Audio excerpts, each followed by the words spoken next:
Come on by and have a bite at the Crossroad Diner, the place where your spirit goes when it might be time to change direction. Welcome back to the Crossroad Diner. I'm Steve McCurdy, your host, and with me today is Carla Penny. How you doing, Carla? I'm doing great today. Carla is a friend of mine here in South Georgia and is an artist, and among other things. Why don't you introduce yourself a little bit? What have been the things that you've done most recently that are about you, things that you enjoy? When I met you, I believe I was still the owner of Classic Art and Frame Company. That's right. Spent 37 years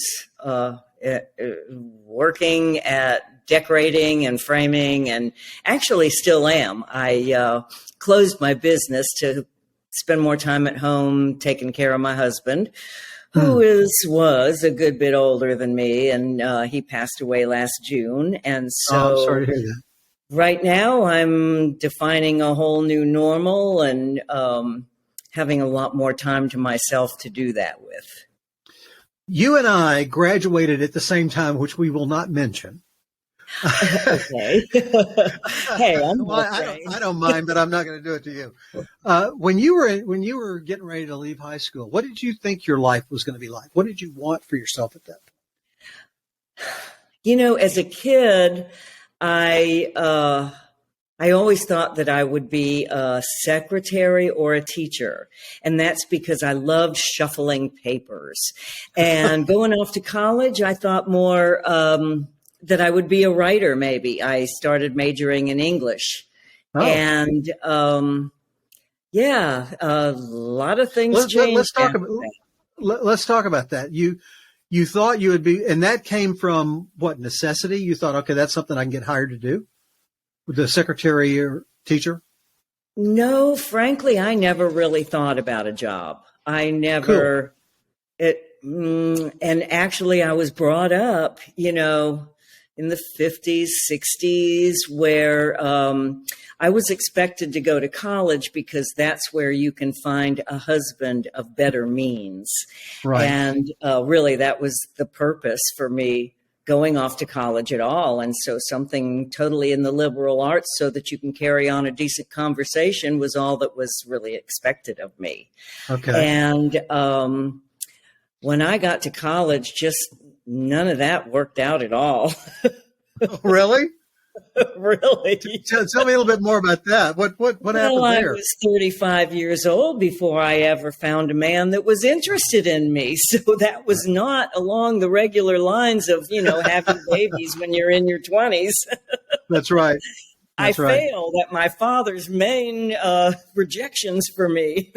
But that's the thing. When you went to college, you were operating under what your dad wanted for you, and you didn't have an argument, so you went along with it, right? Yeah, I mean, sure. It was like, this works. Okay, but then something intrigued you, and you got interested in it. So talk to me about writing and English and how that happened. Well, I don't know if that was a fallback, maybe.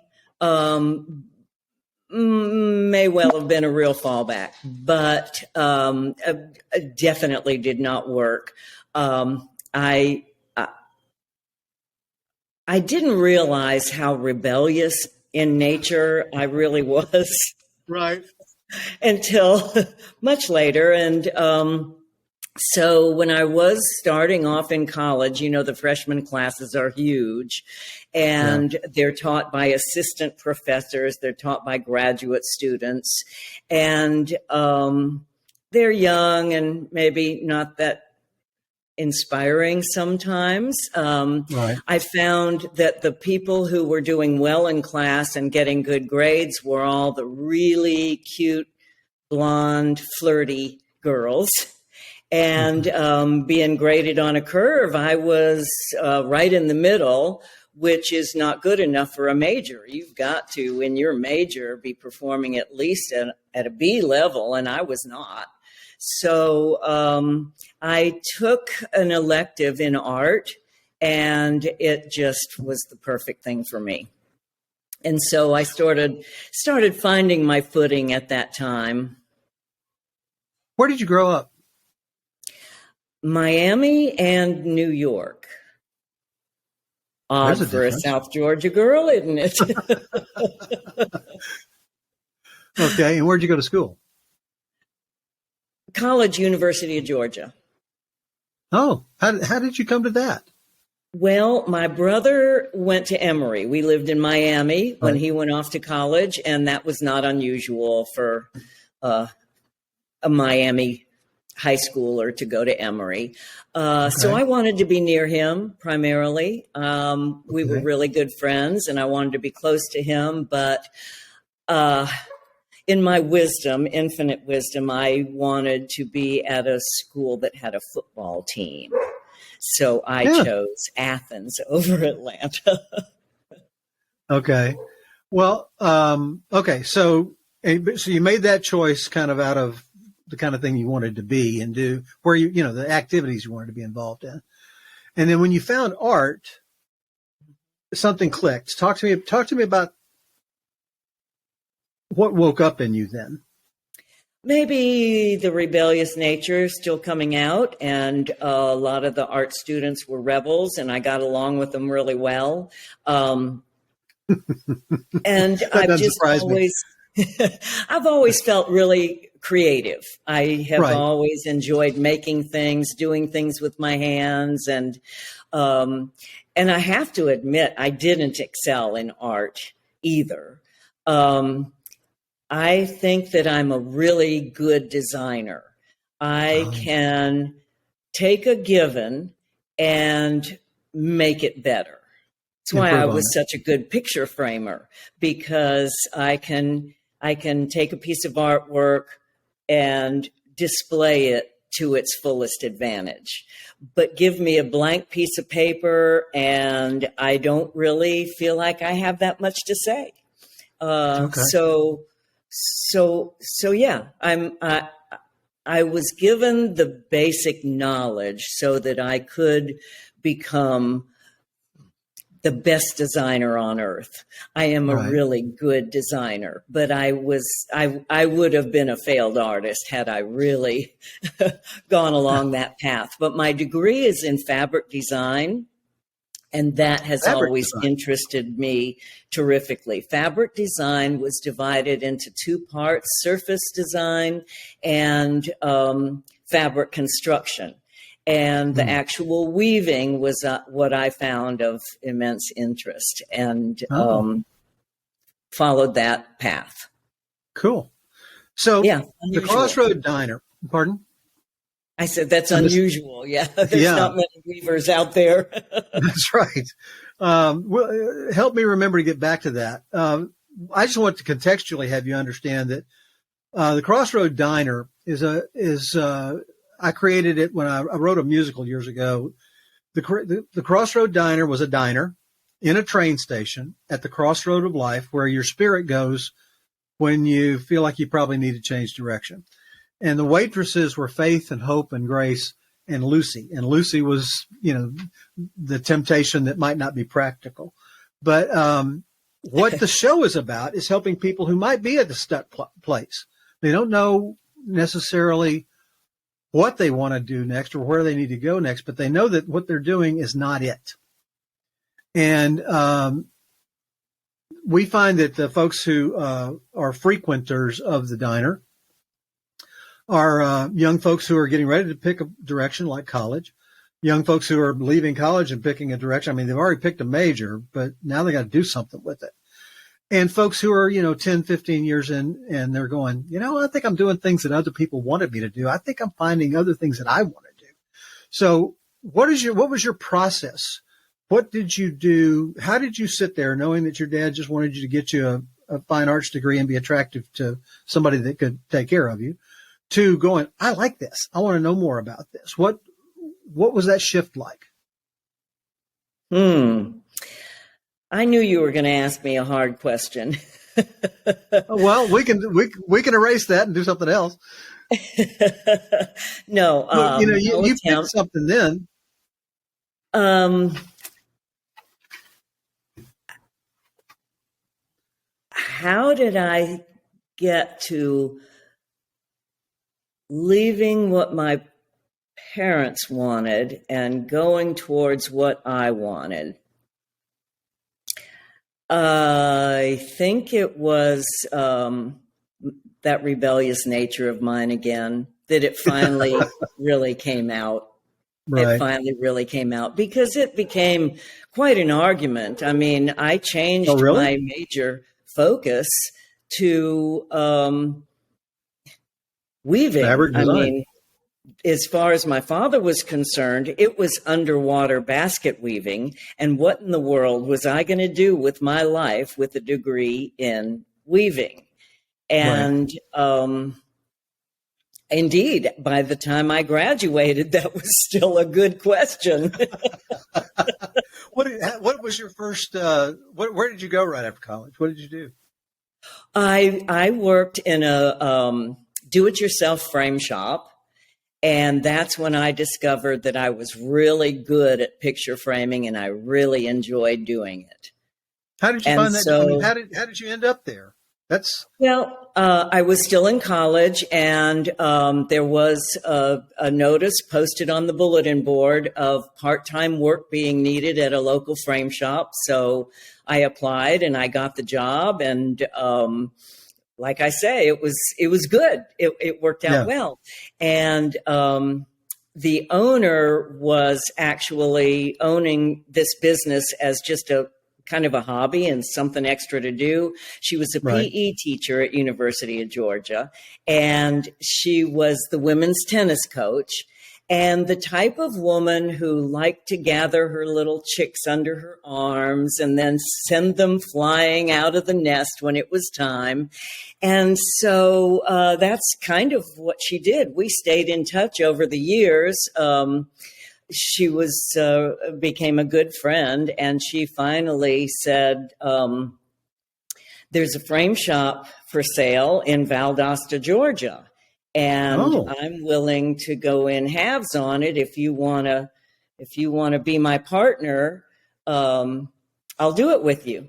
And it was just her way of sending me off into the world. You know, she had visited me where I was working in the kitchen at a rock and roll club, and she was kind of unhappy with my job choice and decided it was time to, do something with me. Right. Yeah, so I moved to Valdosta in 1969. I learned how to do the business of running a frame shop on the drive from Athens to Valdosta, where she taught me everything I needed to know, not about framing, but about running the business. Right. And on the way, she said, we can be 59-41. I don't want to be 50-50 partners, she said. It has to be, I suggest, she said, 60-40, because somebody needs to be in charge. And I suggest that be you, because you'll be working there and I won't. And so I think you should be the head person in charge. She's quite a mentor. Yeah. That was very good advice. And we wrote up a contract that was good for 1 year, that either one of us could buy the other one out at the end of a year at the purchase price, which was all of under $10,000. And that was what told me that she was just shooing me out of the nest, is that she had designed the exit plan for herself right from the beginning, because after 1 year in business, things were finally starting to happen, and I was actually almost getting a paycheck. And so, of course, I wasn't ready to give it up then. It was just now getting started. So that's the main reason that I am here in Valdosta today. The other reason is, when I was moving down here without knowing a single soul in Valdosta, I had a friend in Atlanta tell me that there was this really interesting man that lived here, Don Penny. He was a VSU instructor of ceramics, and he was married, so nothing like that. But just that, he was a member of the VSU faculty. And if I were going into an art business, that would be someone I would want to look up. Good to know. Yeah. Well, meanwhile, he had heard through the grapevine that there was this new girl in town, and she was single, and she was from New York and doing an art business in downtown Valdosta. He said, well, that's a lot of strikes against her. I need to go see her really soon. She won't be here long. So he did. And when he got a little bit flirtatious, I said, no, I know you're not flirting with me because I know that you're married and you just wouldn't do a thing like that. And he blew up. He said, I am not married. My divorce was final 3 months ago. And I said, oh. Oh, So that was kind of the end of my being single. okay. All right. Although we didn't get married for 8 years, I sort of quit being single at that time. I was totally in love. Okay, great. That's super fascinating. So what I turned the corner on is surely in that length of time. So during that process, did you hire people to work in the shop, or was it a solo operation? Oh, no, I finally got busy enough. I definitely needed help. But the first 2 years were pretty strenuous. I was open 6 days a week, 10 till 6. And so, doctor and dental appointments were 8 a.m. I mean, it was a lot of commitment. Right. And So and how did I you? loved it. I loved every So minute of it. how did you go about selecting help?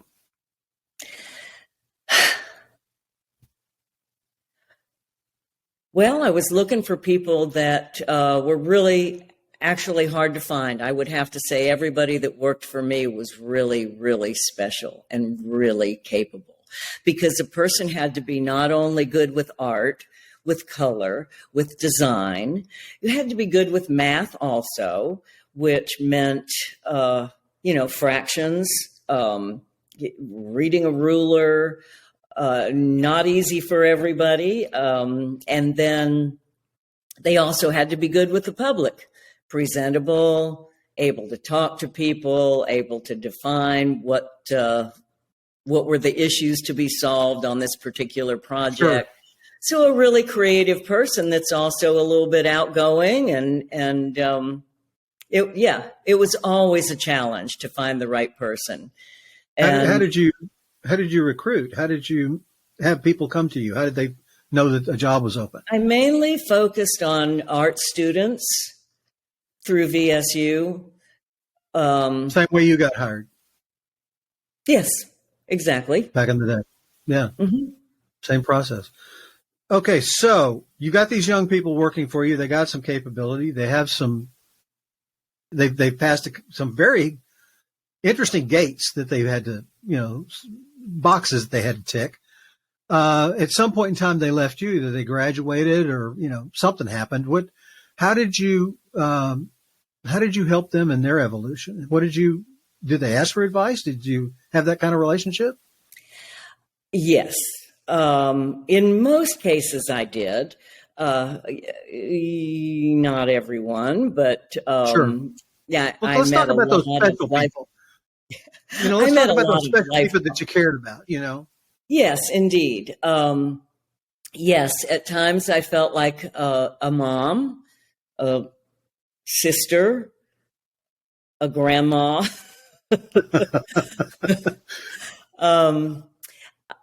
When the business really grew to its largest level, its highest point, I had 8 employees, full and My part-time goodness. combined.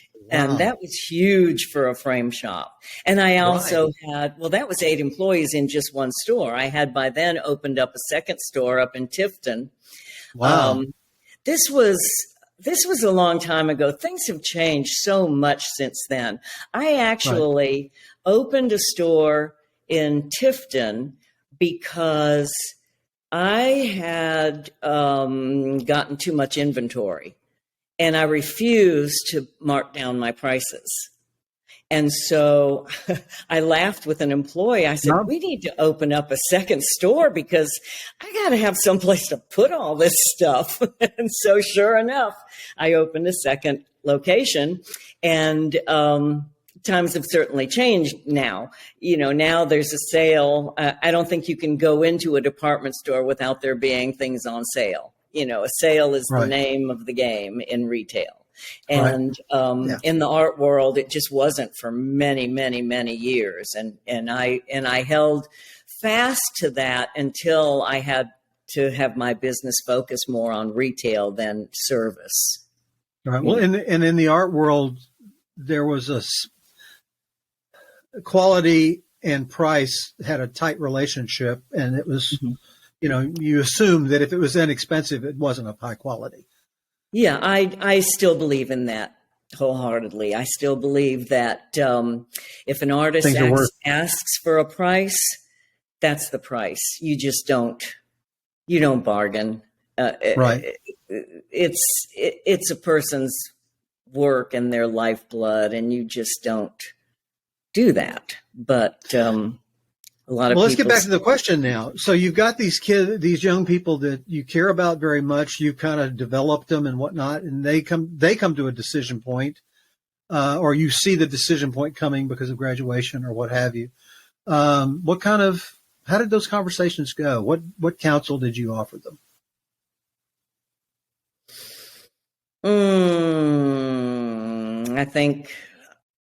I don't think I can answer that question. Okay. Everybody was different. Yeah. Okay, doke. So at this point in time, let's talk more theoretically. You got somebody who doesn't work for you, a young person that you admire and care about, and they're kind of in a stuck place, and they're going, how do I decide? Do you have a principle that you go by in trying to make your own personal decisions when things are at a crossroads? I think that you've got to give things a lot of time. I know it's hard for a young person to do that, but take in as many experiences as you can. Try to practice some mindfulness, a lot of long walks in the woods. It's hard, I think, for a lot of people to discover, who they really are. And of course, the pressures on young people today, oh my goodness, they're so different than they used to be with the social media and all the judgments, and the world seems to be divided in half. It has to be really, really hard. And, the need for a really good income has just never been greater. Higher. So I feel for those kids. I really do. One of the things I feel good about is that most of these new generations that are coming up, my kids included, our generation was kind of raised on a value set that was sort of status and stuff. You have to have a certain kind of house, certain kind of car, live in a certain neighborhood, go to the right church. All those kinds of things were kind of the measure of. And now it's more like, have you gone to Europe? Have you traveled? Have you done these things that you're talking about in the way of having experiences? And I think from that standpoint, they've got a lot of support. But as you say, there's also this incredible competitive criticism environment and judgment environment that they're all kind of going through. So listening to your own counsel is very, very challenged, I think, at this point in time. Yeah, I agree. So at this point, at this place where you are, you said you're sort of still doing that. Tell me what that means, that you're still doing framing and what have you. Do you still own the store? No, I gave the store up 6 years ago.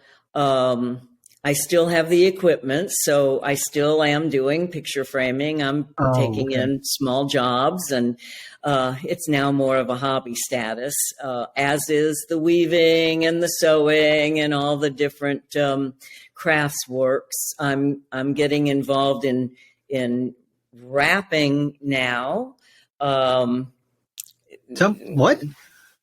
Wrapping is a technique of fiber construction where you wrap very tightly, wrap cords around a core, and it makes a fat wire, which you then can shape.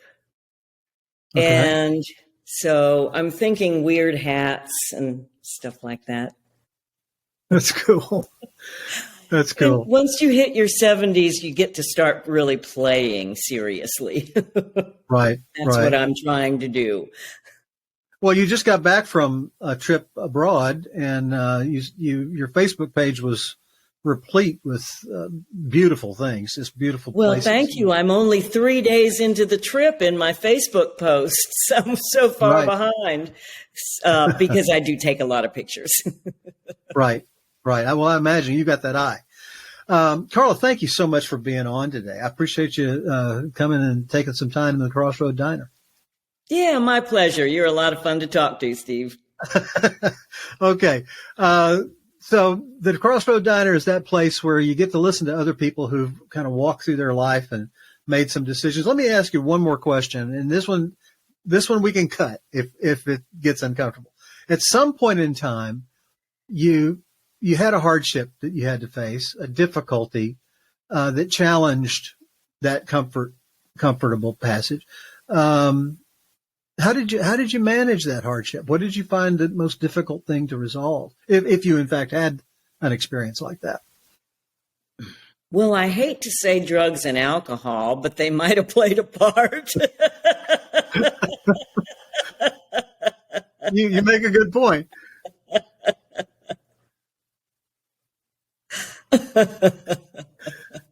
Just being honest. Sure. How did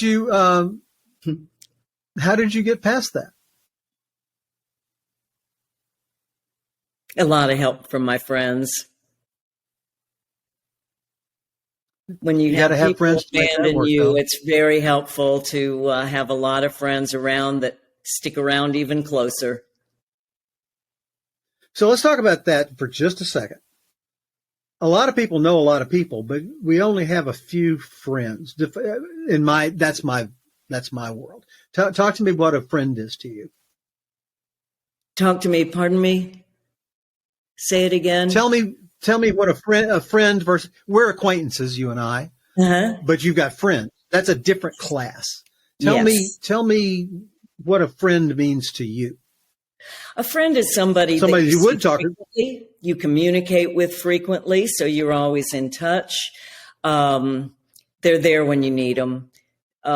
Right. There you go. I have a friend that I travel with. You'll see her in the Facebook pictures. And she happened to be in Poland when my husband died. And she was here in not 24 hours, because that's how much time she spent traveling to get to me. And she was here a week and then traveled 24 hours to get back. And her husband, she left behind on vacation to be by himself for a week. And he said, the only thing I need you to do while you're gone is to try and put Carla in your suitcase and bring her back with you when you come. Wow. That's pretty fine. That's pretty fine. Well, we picked up a lot of good tips here. Carla, Penny, thank you for being on the Crossroad Diner. My pleasure. Send us an email at crossroaddiner@storymastermedia.com. That's one road. crossroaddiner@storymastermedia.com. Maybe you know someone with a great story that needs to be told. Maybe it's you. See you next time on the Crossroad Diner.